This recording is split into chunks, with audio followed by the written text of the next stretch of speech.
Hello everyone, welcome back, and I hope all of you are doing good.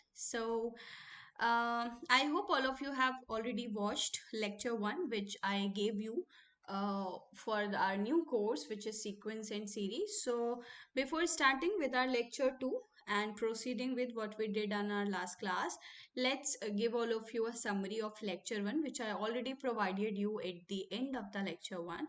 So, we have covered the introduction part, okay, we have covered the introduction part, like what is the sequence in our last class. Then we understood about the range of a sequence, which was basically a set of all distinct elements of the sequence.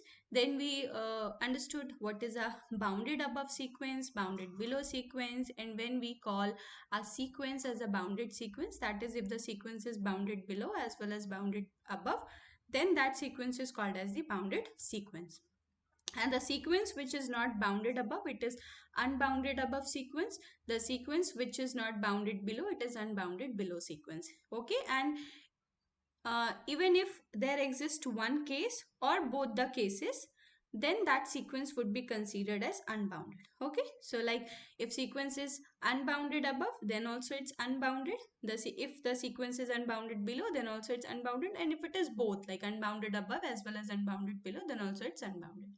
So this is what we covered in our last class, and we have already seen few examples like of the bounded unbounded sequence. Today's agenda is we will see first theorem, then we are going to see few of the things about the least upper bound at the greatest upper bound of a sequence, and then we are gonna do a lot of examples where I would cover almost all the aspects of proving a sequence, whether it is bounded or unbounded. Okay, so all those students who have already dropped a comment in the last class, and those who have dropped a message to me personally on Telegram, I am going to clear all their doubts to on Telegram only. I have already sent them their solutions, what they have asked me, and to those who have asked me in comment section, I have already given a reply to them. So like this we are going to proceed. Okay, so as soon as you have any question, just ping me on Telegram. I'm going to reply you over there only. Okay, so let's start with our today's class, and we are going to start with a theorem. Okay, so let's start with a theorem, and what our theorem is all about. Let's see. So our theorem says, basically we have since understood about our boundedness of a sequence, so that's why we are understanding a theorem on behalf of that only. So what is the theorem that we are going to cover? A sequence an is, okay, so this is a sequence an is bounded. Okay, give me a moment. Yeah.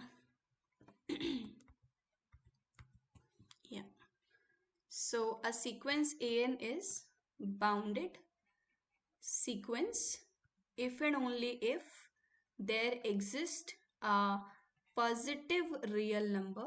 Okay, if there exists a positive real number, and suppose that number is m, such that what happens, such that your modulus of an is less than or equals to m for all n belonging to natural number. Okay, this is what our theorem is all about. It means, see, we have a if and only if case. Like if a sequence an is bounded, then obviously it's sure that there exists a positive real number m for which this condition holds for every natural number n, and vice versa. Like if there exists a positive real number m for which this condition holds for every natural number n, then it says that the sequence an is bounded. Okay, so we are going to prove it both sided, and because most of you might think that, ma'am, this is not the part of our syllabus, like we don't get to prove something. But since if you have very carefully observed the previous year questions related to sequence and series, somehow you are gonna realize that proofs are really very important. They give us a direction to theoretical questions, because nowadays the question paper has shift it more towards the real side. Okay, so it has like it covers the real aspect of the like topics very nicely and majorly. So आपको theoretical चीजें भी सीखनी पड़ेंगी, and these proofs gives us a direction to use them in the exam में जो कुछ question होता है तो sometimes we get a approach from these proofs, we get a approach कि okay वो हम approach वहां लगा सकते हैं while proving those questions. Okay, so let's start, and we are gonna start with the proof of this sequence and series first theorem, which says a sequence is bounded depend only if there exists a positive real number m for which this condition holds for every n. ठीक है, सो पहले हम क्या करते हैं, हम one implies to proof करते हैं. ठीक है, तो हमने मान लिया कि मेरे पास जो सीक्वेंस ए एन है वो कैसी है, बाउंडेड है. Okay, let a n be bounded sequence. तो हमारा क्लेम क्या होगा, यानी हमको प्रूफ क्या करना है कि mod a n is less than equals to m for every n where m is a positive real number. ठीक है, तो अब हम क्या करेंगे कि ए एन जो है वो एक बाउंडेड सीक्वेंस है. इसका क्या मतलब है, तो इसका मतलब है कि हमारे पास एक ऐसे नंबर्स एग्जिस्ट करेंगे एच एंड या चलो हम एक काम करते हैं, हमने ये ऑलरेडी बाउंडेड सीक्वेंस की डेफिनेशन देखी ना. देखो प्रूफ में क्या है, आपने जो कुछ भी पढ़ा है बस वैसे ही प्रोसीड करना है. Okay, so there is no need to fear okay how I am gonna prove it, जैसा पढ़ा है वैसा. अब बाउंडेड सीक्वेंस हमने लेके चले तो बाउंडेड सीक्वेंस की जो डेफिनेशन पढ़ी थी वो लिख दो. तो क्या पढ़ा था कि there exist m and capital m from real number, जहाँ पे हमने क्या पढ़ा था कि जो स्मॉल एम है वो less than equals to capital m होगा. ठीक है, सच दैट क्या हो रहा हो कि जो आपके पास ए एन है वो इस स्मॉल एम से कैपिटल एम के बीच में होल्ड करेगा for all n belonging to natural number. Right, we understood this that a and b are bounded sequence and there exist m and m for which this holds. क्योंकि sequence यहाँ से क्या पता चल रहा है, यहाँ से हमें बाउंडेड अबव पता चल रहा है और यहाँ से हमें क्या पता चल रहा है, बाउंडेड बिलो, है ना. तभी तो जब दोनों होगा then only we are going to say that sequence is bounded. तो हमने वो डेफिनेशन यूज कर ली. अब यहाँ पे देखो क्योंकि ये ऑलरेडी कैपिटल एम दिया हुआ है तो यहाँ पे हम नोटेशन चेंज कर लेते हैं, है ना, to avoid our confusion. Let's take this as h and k, because अगर कैपिटल एम वहां पे मर्ज हो जाएगा then it's gonna create a confusion for you. ठीक है, so that is why I am considering it as h and k, and again here it is going to be h and k. So where k is the upper bound and h is the lower bound of the sequence. ठीक है, तो ऐसा हमने bounded sequence की definition पढ़ ली. अब हमें ये प्रूफ करना है कि m ऐसा real number, positive real number वो भी एग्जिस्ट करे जिसके लिए ये होल्ड करे. तो एक बात बताओ, हम ऐसा अज्यूम कर सकते हैं क्या, मान लो यहाँ पे मैं लिख दे रही हूँ वापस से सो दैट आपको क्लियर रहे what we are doing for all n belonging to natural number. Okay, for all n belonging to natural number, let's see here कि हमने मान लिया कि जो हमारे पास m है, ठीक है, वो क्या है, मैक्सिमम वैल्यू है. और क्योंकि हमें दिखाना है कि there exist a positive real number तो h और k में नेगेटिव भी हो सकता है. तो what we are going to do, हमने क्या किया, हमने mod h and mod k value ली और उसमें से जो मैक्सिमम है वो चूज कर लिया. ठीक है, ऐसा हमने कर लिया. अब एक बात बताओ, क्योंकि मेरा m जो है वो मैक्सिमम वैल्यू है between mod h and mod k, तो क्या मैं कह सकती हूँ कि जो मॉड h है वो लेस देन और इक्वल्स टू m होगा एंड जो मेरा मॉड k है वो भी लेस देन और इक्वल्स टू m होगा.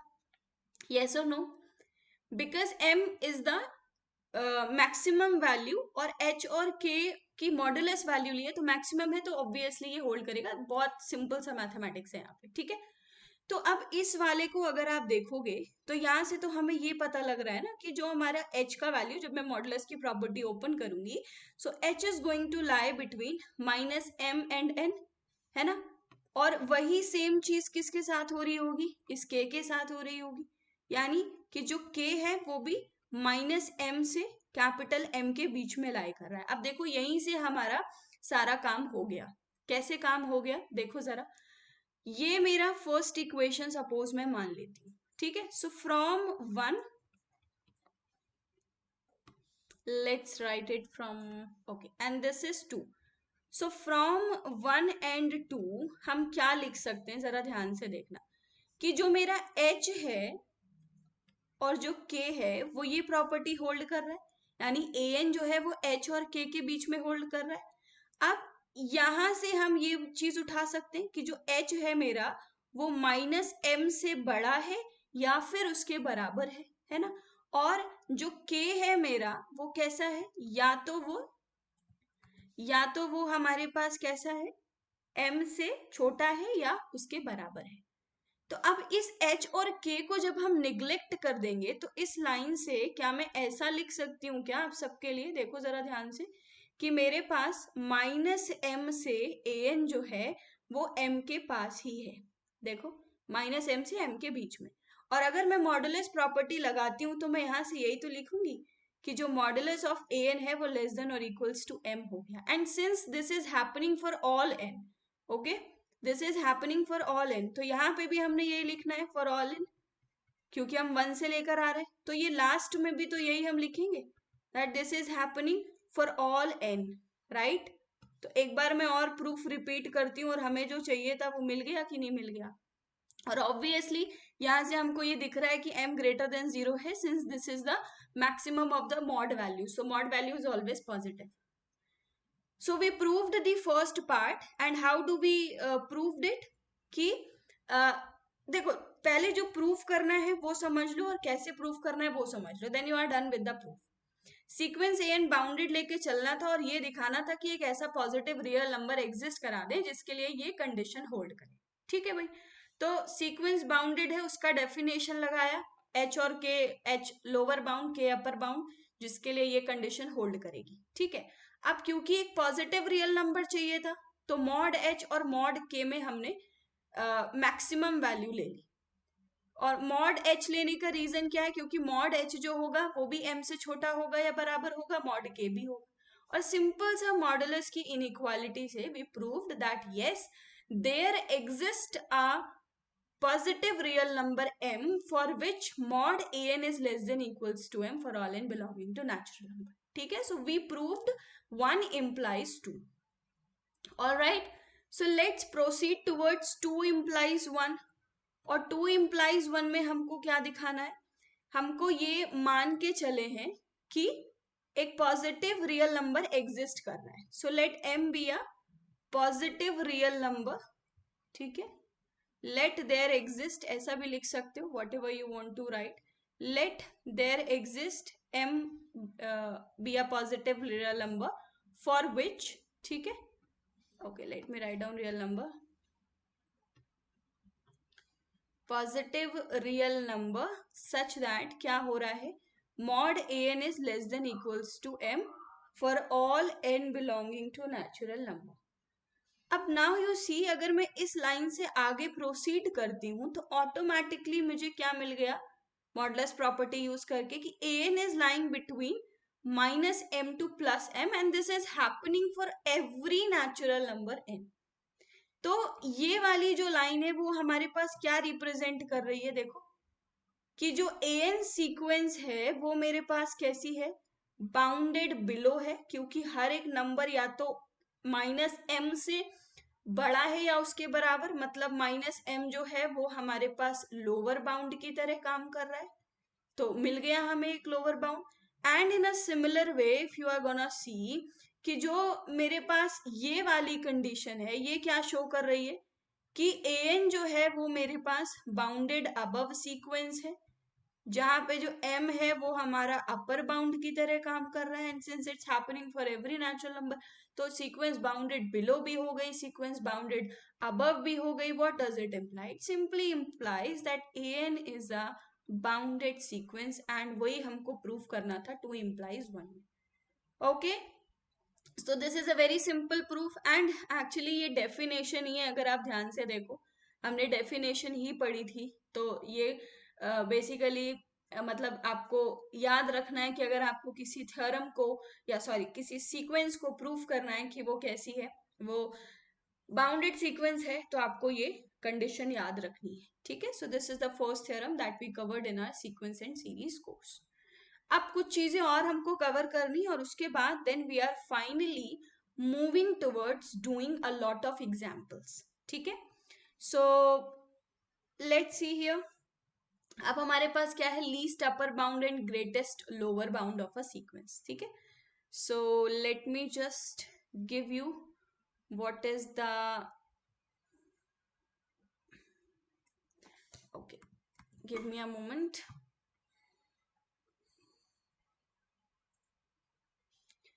ठीक है, so now we are going to write least upper bound, least upper bound, है ना, एंड हमको और क्या पढ़ना है, least upper bound of sequence and greatest lower bound, but we'll see it later. तो लीस्ट अपर बाउंड क्या होता है सीक्वेंस का. सबसे पहली बात इसकी क्या है, देखो आपने अपर बाउंड तो पढ़ ही लिया. ठीक है, अपर बाउंड पढ़ लिया आपने. अपर बाउंड क्या था, अभी हमने देखा कि ए एन अगर less than equals to m है. ठीक है, ए एन अगर less than equals to m है, जहां पे एम एक रियल नंबर है फॉर ऑल एन के लिए, तो ये जो m होगा ये हमारे पास अपर बाउंड हो जाएगा. यानी upper bound is a number या upper bound is a real number जिससे हर एक एलिमेंट छोटा है या फिर उसके बराबर है. ये हमने पढ़ा. तो लीस्ट अपर बाउंड क्या होगा, एक एग्जाम्पल की हेल्प से मैं आपको समझाने की कोशिश करती हूँ. ठीक है, ए एन हमने जैसे ये देखा था, फॉर एग्जाम्पल -1 की पावर n. ठीक है, तो ये क्या था, -1 1 -1 1 -1 1, ऐसा ही कुछ सीक्वेंस है हमारे पास.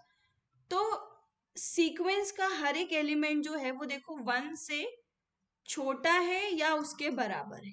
करेक्ट. तो m जो है वो मेरे पास 1 अपर बाउंड बन गया.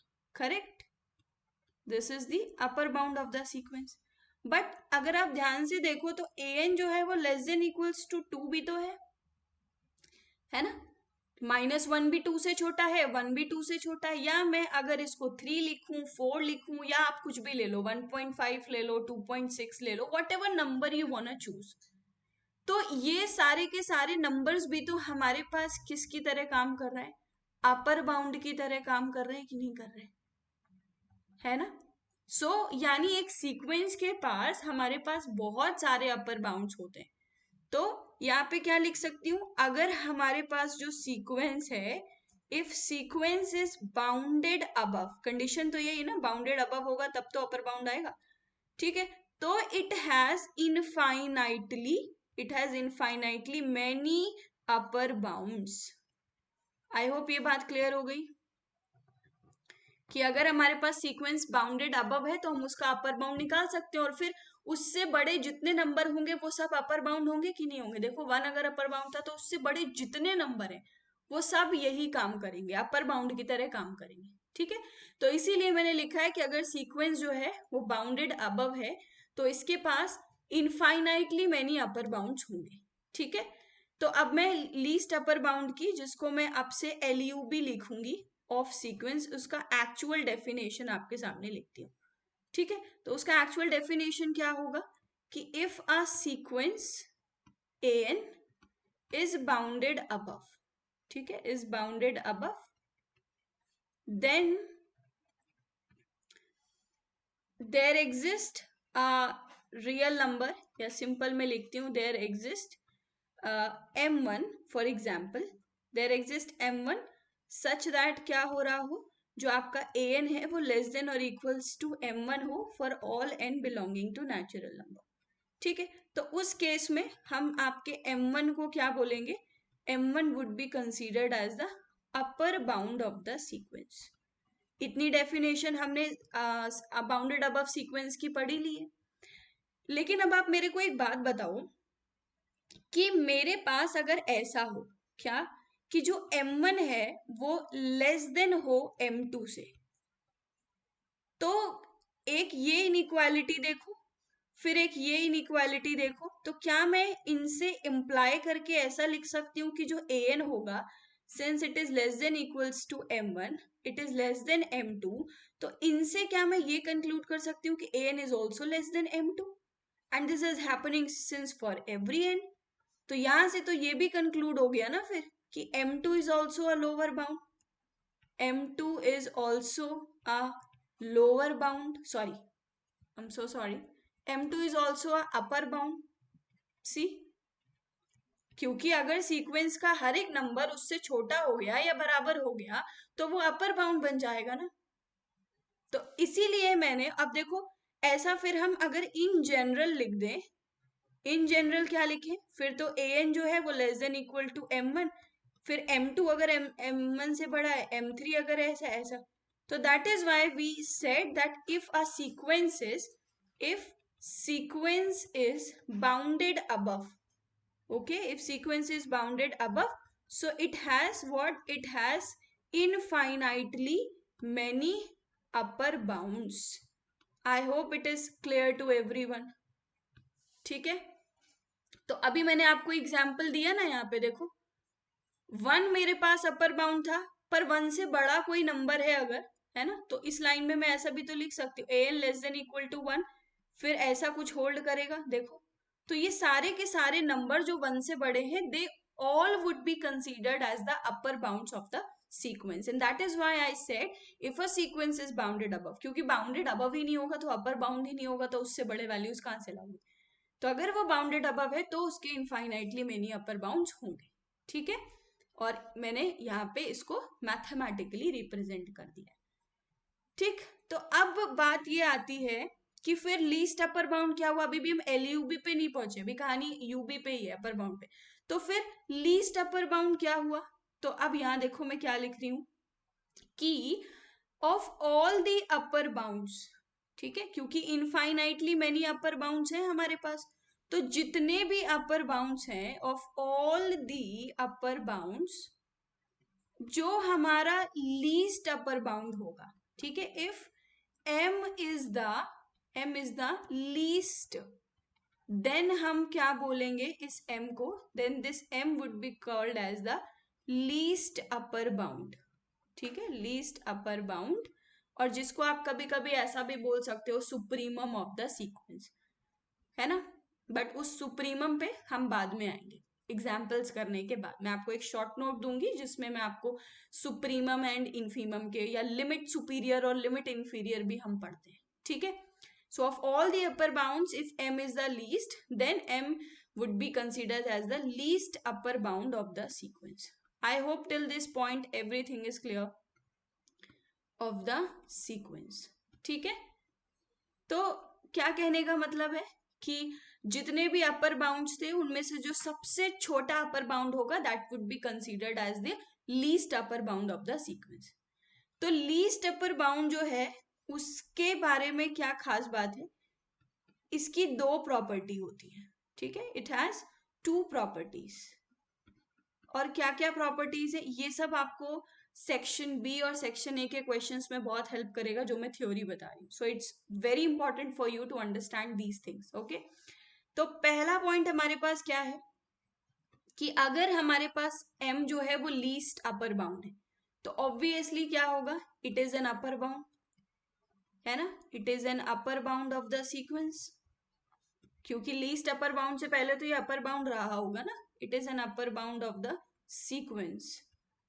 और upper bound of the sequence का क्या मतलब है कि an जो है that should be less than और equals to m for all n belonging to natural number. ठीक है, दूसरी प्रॉपर्टी बहुत इंपॉर्टेंट है, कैसे कि for epsilon, for okay, for all epsilon greater than 0, ठीक है, हमारे पास एक ऐसा नंबर, एक m ग्रेटर देन 0 एग्जिस्ट करेगा सच दैट, ठीक है, and in fact this m is not only greater than 0, it is a integer. ठीक है, it is a positive integer. तो आप ऐसा लिख सकते हो कि m belongs to z plus. ठीक है, ये पॉजिटिव इंटीजर एग्जिस्ट करेगा सच दैट क्या हो रहा हो आपका कि जो आपका am है वो greater than k minus epsilon. अब देखो ये रिजल्ट अभी आपको समझ नहीं आया होगा, बट जैसे इस रिजल्ट को मैं यहाँ पे आपके सामने लिखूंगी कि ये हो कैसे रहा है, then you are gonna understand everything what's happening. देखो अगर मेरे पास अपसाइलन ग्रेटर देन 0 है, for all epsilon greater than 0, तो जो m माइनस अपसाइलन होगा वो ऑब्वियसली क्या होगा, छोटा होगा m से, क्योंकि m पॉजिटिव नंबर है, कुछ सब्ट्रैक्ट करोगे m से तो ऑब्वियसली जो m से वो छोटा हो जाएगा। ठीक, अब क्योंकि मेरे पास क्या हो रहा है, since m is the what, m is the least upper bound. अगर m मेरा लीस्ट अपर बाउंड है, मतलब वो अपर बाउंड्स का जो सेट था उसमें सबसे छोटा एलिमेंट जो है वो ये है। तो इसका क्या मतलब है कि m माइनस अपसाइलन जो है वो मेरे पास, वो तो अपर बाउंड ही नहीं होगा, is not even an upper bound. Correct, is not even an upper bound. क्योंकि अगर वो अपर बाउंड होता और वो m से छोटा होता, देखो क्या बोल रही हूं, अगर m माइनस अपसाइलन जो है वो अपर बाउंड है मेरे पास और वो m से छोटा है, तो फिर m कैसे हमारे पास लीस्ट अपर बाउंड बन गया, क्योंकि लीस्ट अपर बाउंड तो सारे अपर बाउंड्स में सबसे छोटा होता है। तो जब उससे छोटा एक अपर बाउंड एग्जिस्ट कर रहा है तो ये तो गलत हो जाएगा ना, कॉन्ट्राडिक्शन आ जाएगी। ठीक है, तो वही मैं आपको समझाने की कोशिश कर रही हूँ क्योंकि m हमारे पास कैसा है, m हमारे पास लीस्ट अपर बाउंड है, तो m माइनस अपसाइलन तो हमारे पास अपर बाउंड ही नहीं होगा।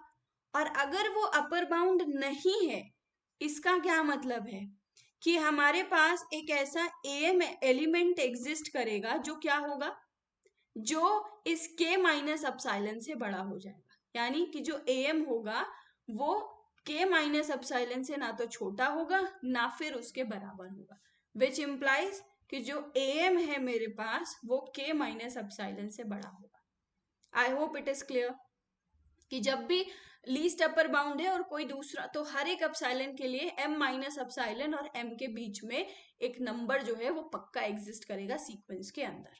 ठीक है, so this is all about the least upper bound of the sequence. ठीक है, तो अब अगर हम यहाँ पे देखें, जैसे मैंने आपको ये एग्जाम्पल दिया था, yes, that an is equals to minus 1 की पावर n। ठीक है, let's take this example that an is equals to minus 1 की पावर n। ठीक है, तो अब माइनस 1 की पावर n में क्या आ रहा है, माइनस 1 1 माइनस 1 1 लाइक दिस। तो अगर मैं अपर बाउंड्स का सेट बनाऊं, है ना, सेट ऑफ अपर बाउंड्स बनाऊं इसका, तो वो क्या आएगा, तो सबसे पहले तो हमको क्या दिख रहा है कि जो an है वो 1 से छोटा है या उसके बराबर है फॉर ऑल n।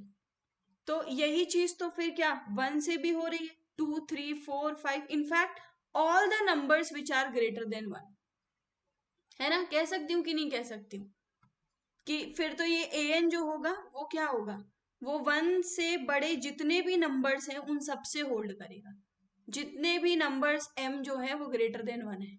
तो अगर मैं फिर सेट ऑफ अपर बाउंड्स बनाने जाती हूँ तो वो क्या आएगा मेरे पास, 1 से बड़ा हर नंबर इंक्लूडिंग 1। तो क्या मैं 1 टू इंफिनिटी लिख सकती हूँ, है ना, लिख सकती हूँ, क्योंकि हमारे पास क्या हो रहा है कि 1 से बड़ा अगर कोई भी नंबर मैं लूंगी यहाँ पे तो ये कंडीशन उसके लिए भी होल्ड करेगी फॉर ऑल n के लिए, है ना, जहाँ पे आपका m जो है वो क्या है, ग्रेटर देन 1 है। तो सेट ऑफ अपर बाउंड्स आ गया, तो सेट ऑफ अपर बाउंड्स में सबसे छोटा जो अपर बाउंड होगा, जो लीस्ट अपर बाउंड उसको कहते हैं, तो हमको दिख ही रहा है कि जो हमारे पास 1 है वो लीस्ट है in among all upper bounds, तो least upper bound is going to be 1। Okay, now let's proceed toward the greatest lower bound of a sequence. ठीक है, सो अब हम देखेंगे कि जो greatest upper bound of a sequence होता है हमारे पास वो क्या होता है। ठीक, so let's proceed toward greatest lower bound, तो बिल्कुल उसका ऑपोजिट ही है। ठीक है, greatest lower bound of a sequence, तो let's proceed for it also. तो इसके लिए क्या होगा, okay give me a moment. So इसको भी हम एक एग्जाम्पल की हेल्प से ही समझते हैं। अभी जो हमने एग्जाम्पल लिया था an माइनस 1 की पावर n। ठीक है, तो इसमें हमने क्या देखा, माइनस 1 1 माइनस 1 1। ठीक है, एक एग्जाम्पल से समझना आसान हो जाएगा। तो यहाँ देखो जो an है वो माइनस 1 से बड़ा है या उसके बराबर है। ठीक है, तो मैं कह दूंगी क्या कि जो सीक्वेंस है मेरे पास वो कैसी है, बाउंडेड बिलो है। Right, this is bounded below. तो -1 जो है मेरे पास वो क्या बन जाएगा, that is going to be the lower bound of the sequence. It is going to be the lower bound of the sequence. अब देखो ये लोअर बाउंड अगर सीक्वेंस का बन गया है तो एक बात ये भी तो देखो, -3 या जितने भी नंबर्स हैं, देन -4, -3, -2, -1, सब में तो फिर ऐसा होल्ड करेगा। तो अगर मैं इन दोनों को साथ में देखूं तो -2 क्या बन गया मेरे पास, लोअर बाउंड बन गया। ऐसे ही -3 को देखूं तो लोअर बाउंड बन गया। तो यहां से हम क्या कंक्लूड कर सकते हैं कि अगर मेरे पास जो सीक्वेंस है वो कैसी है, वो बाउंडेड बिलो है ना। तो it has what, it has infinitely many lower bounds. और वही मैं आपको समझाने की कोशिश कर रही हूँ कि अगर आपने एक लोअर बाउंड सीक्वेंस का ढूंढ लिया तो उससे छोटा हर एक रियल नंबर जो होगा that would be considered as the lower bound of that sequence. ठीक है, so let's come to the definition of greatest lower bound of a sequence which is GLB। उसको मैं GLB लिखूंगी। एंड उसका क्या मतलब है कि अगर हमारे पास जो सीक्वेंस है AN वो कैसी है, वो बाउंडेड बिलो है। ठीक है, that is bounded below. So there exist a real number M, ठीक है, या जिसको हम M1 कह देते हैं, सच दैट क्या होगा, जो आपके पास M1 है वो कुछ ऐसा रिलेशन होल्ड करेगा for all N belonging to natural number. ठीक है, तो ये तो हो गई हमारे पास upper bound, sorry lower bound की डेफिनेशन, क्योंकि हर एक नंबर जो है सीक्वेंस का या every sequential element is either greater than M1 और equals to M1, so M1 is considered as a lower bound. ठीक है, तो M1 को हम क्या बोल देंगे, लोअर बाउंड। लेकिन अगर ऐसा हो क्या, अगर हमारे पास कि एक और नंबर एग्जिस्ट करता है K2, ठीक है, जिसको सपोज M2 कहते थे, और M2 जो है वो M1 से छोटा है, तो ऐसा रिलेशन होल्ड करेगा कि नहीं, M2 is less than M1 less than equals to AN for all N belonging to natural number. अब मैं जब इन दोनों को साथ में रखूंगी तो M2 is less than equals to AN for all N belonging to natural number. और जैसे ही ये लाइन लिख दी हमने तो इसका क्या मतलब हुआ कि M2 is also a lower bound of the sequence, right. M2 is also the lower bound of the sequence. और अगर M2 जो है वो लोअर बाउंड सीक्वेंस का बन गया तो इसी तरीके से कोई M3 एग्जिस्ट करेगा, है ना, जो M2 से छोटा हो, करेक्ट। उसी तरीके से कोई M4 एग्जिस्ट करेगा and so on. So that is why we said कि if sequence is bounded below तो क्या होगा, it has infinitely many lower bounds. I hope it is clear to everyone till now, है ना, कि अगर हमारे पास ऐसा होगा सीक्वेंस बाउंडेड बिलो होगी तो उसके पास क्या होगा, इनफाइनाइटली मेनी लोअर बाउंड्स होंगे। और अब वही काम करना है हमको, है ना, क्या कि of all the lower bounds, of all the lower bounds of a sequence, अगर हमारे पास क्या होगा, स्मॉल m जो है वो सबसे बड़ा है, small m is the greatest lower bound या ग्रेटेस्ट, देन हम क्या बोलेंगे कि जो हमारे पास स्मॉल m है वो क्या बन जाएगा, small m would be the greatest lower bound of the sequence, lower bound of sequence. Okay, I hope it is clear till this point. If not, please drop a comment in the comment section. तो अब ये जो हमारे पास greatest lower bound है इसके पास भी दो properties है, ठीक है, इट हैज टू प्रॉपर्टीज। जैसे हमने लीस्ट अपर बाउंड का सीखा वैसे ही इसकी भी दो प्रॉपर्टीज हैं। अब पहली प्रॉपर्टी क्या कहती है, पहली प्रॉपर्टी कहती है ऑब्वियसली ग्रेटेस्ट लोअर बाउंड है तो it is a lower bound, है ना, it is a lower bound of the sequence, lower bound of the sequence मतलब ये कि जो m less than equals to AN follow होगा for all n belonging to natural number. And दूसरी property क्या होगी, for all epsilon greater than 0 there exist m from the positive integers such that क्या होगा, जो आपका am है इस टाइम वो लेस देन क्या हो जाएगा, k प्लस अपसाइलन हो जाएगा। अब इसको कैसे समझते हैं, देखो यहाँ पे अब मेरे पास for given epsilon, okay, for given epsilon greater than 0, तो जो मेरा k प्लस अपसाइलन होगा वो ऑब्वियसली बड़ा होगा k से, ठीक है। अब k मेरा क्योंकि लीस्ट अपर बाउंड है, सॉरी k जो है वो हमारा ग्रेटेस्ट लोअर बाउंड है, since k is the greatest lower bound, तो ऑब्वियसली जो मेरा k प्लस अपसाइलन है वो क्या होगा, is not even a lower bound, is not even a lower bound. Okay, जिसको नहीं समझ आ रहा है उसके लिए मैं ऐसे बता सकती हूँ, यहाँ देखो कि मेरे पास सपोज यहाँ a1 है a2 है, फॉर एग्जाम्पल मैं आपको रियल लाइन पे बता रही हूँ, ये नंबर्स कहीं भी हो सकते हैं, ठीक है, ai aj, क्योंकि उनके बीच में हमें नहीं पता है कौन छोटा है कौन बड़ा है, ठीक है, ऐसे नंबर्स हैं। और सपोज करो मेरे पास स्मॉल m जो है जिसको हमने glb बोला है वो इधर है, तो इसका मतलब क्योंकि ये स्मॉलेस्ट है, सॉरी ग्रेटेस्ट है, this is the greatest lower bound.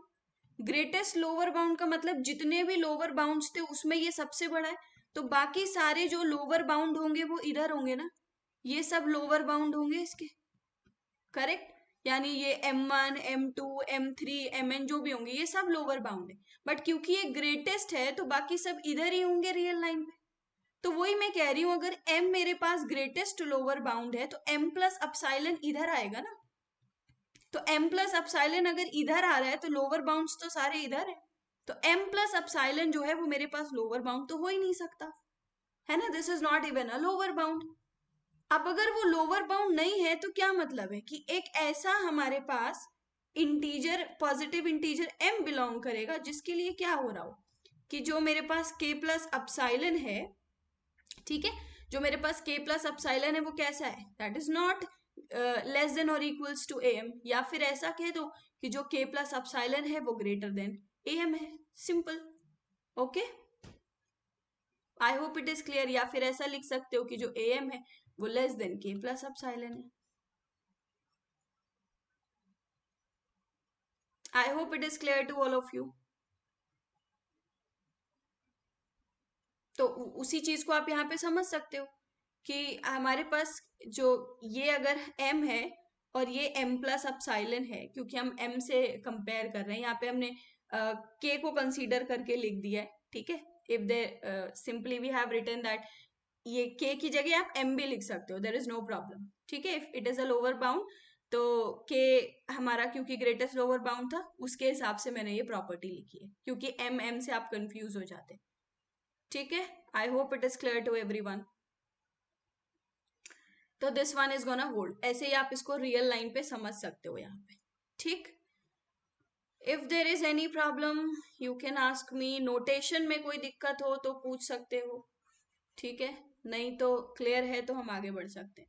और ये सेकंड पॉइंट के लिए हमने कंसीडर किया है कि k जो है मेरे पास इस पॉइंट के लिए we have considered that k is the greatest lower bound, जो कि मतलब हमने ऊपर m लिया है, यहाँ पे हमने k से कर दिया, क्योंकि m अगर मैं लेती तो आप लोग कंफ्यूज हो जाते, ठीक है।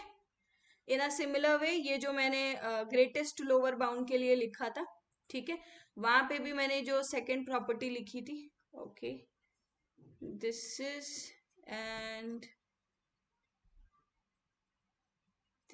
this, ओके, ठीक है। यहाँ पे हमने इसके अपर बाउंड की लिखी थी कि वापस हमने यहाँ के से कंपेयर किया है ना, तो इस सेकंड केस के लिए भी हमने कंपेयर मतलब कंसीडर किया है कि के जो है वो लीस्ट अपर बाउंड है, ठीक है, LUB, तभी हम ऐसा लिख पाए, ताकि आप ये m से और am से कंपेयर जो है वो मतलब कंफ्यूज ना हो जाओ, इसलिए, ठीक। तो कंफ्यूजन को रिमूव करने के लिए we have taken such notations, alright. तो सिंपली मतलब यही है कि अगर k हमारा ग्रेटेस्ट लोअर बाउंड है तो k प्लस अपसाइलन तो नहीं होगा, तो k और k प्लस अपसाइलन के बीच में आपको एक एलिमेंट am मिल जाएगा, सिंपल सी इतनी बात है, ठीक है। चलो भाई, तो ये चीज तो समझ आ ही रही है भाई कि अगर ये हमने स्मॉल m कंसीडर किया, सपोज फॉर एग्जांपल मैं m लेके समझाती हूँ, ठीक है, स्मॉल m हमने कंसीडर किया which is like what, which is our greatest lower bound. तो हर एक एलिमेंट जो an है सीक्वेंस का, ठीक है, ये सारे an के जो एलिमेंट्स हैं वो इस तरीके का रिलेशन होल्ड करेंगे। अब अगर सपोज यहाँ पे के से समझाती हूँ मैं आपको, के है, ठीक है, के ग्रेटेस्ट लोअर बाउंड है। तो अगर ये कोई अपसाइलन ग्रेटर देन 0 के लिए, ठीक है, तो ये मेरा के प्लस अपसाइलन होगा।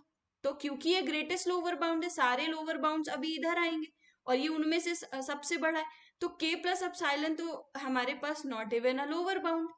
तो इनके बीच में एक नंबर जरूर एग्जिस्ट करेगा सीक्वेंस का, और अगर नहीं एग्जिस्ट करता तो फिर k प्लस वन क्या हो जाता, GLB बन जाता। बस इतना ये कहने का कोशिश कर रहा है ये जो टॉपिक है, ठीक है, यानी ये जो दूसरी हमारे पास प्रॉपर्टी है वो ये कहने की कोशिश कर रही है, ठीक। I hope it is clear till this point. अगर क्लियर है तो finally we are done with the theory. एक हमारे पास कुछ और बचता है, supremum of the sequence, infimum of the sequence, जो कि यही है। सुप्रीमम जो है वो हमारा लीस्ट अपर बाउंड है, जो इनफीमम है सीक्वेंस का वो हमारा ग्रेटेस्ट लोअर बाउंड है। लेकिन लिमिट सुपीरियर और लिमिट इंफीरियर भी हमारे पास एक चीज है, जिसको हम जब बाउंडेड के सारे एग्जाम्पल्स कवर कर लेंगे तब हम प्रोसीड करेंगे, ठीक है। Till then if you have any problem just let me know in the comment section, ठीक है।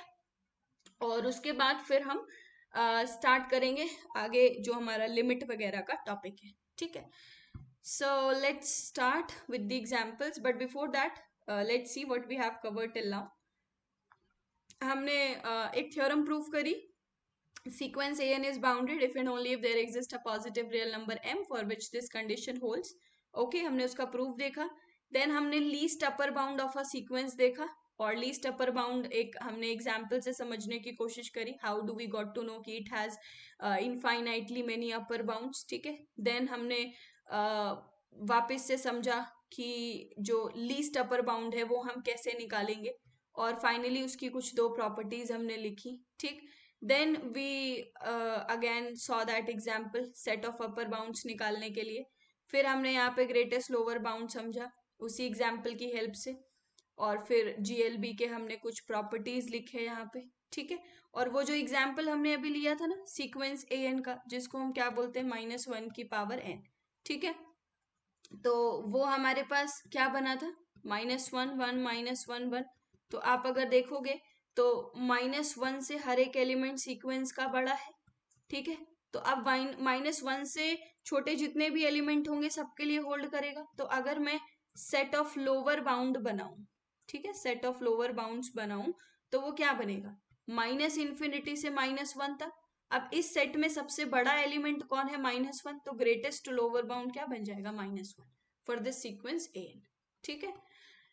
तो हमने फाइनली कवर कर लिया। अब हमें एग्जाम्पल्स तो करने हैं, but I don't think so कि इस क्लास में हम सारे एस्पेक्ट्स कवर कर पाएंगे बाउंडेडनेस प्रूफ करने के। So let's do one thing, आज की क्लास हम यहीं पे एंड करते हैं, और जो हमारी नेक्स्ट क्लास होगी वहां पे we will see all the examples from which we can say that we will get an idea, okay, there are n number of ways to prove whether the sequence is bounded or unbounded, ठीक है। तो आज की class में हम इतना ही रखते हैं, मैंने ऑलरेडी समराइज कर दिया है आपके लिए सब कुछ।